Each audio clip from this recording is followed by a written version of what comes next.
Hörmətli tamaşaçılarımız, sizlərə zor baxada 2 dənə Matiz avtomobilini qoyub bərəmiz. 2013 yıl maşın, metan qazları baxacaq əldən notifikasiya etəmək 30 milyon son baxası nağd pul bosu üstündə yenə bir 2 son gəşdirib bərəmiz.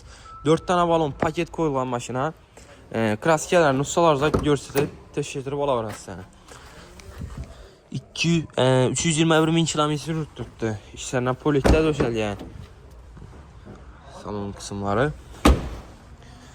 Abdol Səmid miydi gəlibəydə körüb ala varəsə 2013 yıl Matiz 30 milyon som nağd pul bosu üstündə yenə bir 2 som gəşdirib bərəmiz.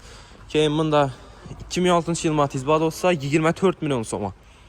Benzində 234 min kilometr tutdu. Aynaların knopkada çexolları, polikləri həm mərkəzi var. 2006 yıl benzində gəlibəydə körüb ala varəsə. Arkasında yine parkoplara hem merkezli bak. Bakası 24 milyon son. Maşinlarımız koşuş bir hafta markette satığa koyuldu. Gəlib xarid tıkla orası. Matizlarımızda, Viberlarımız köp dostlar.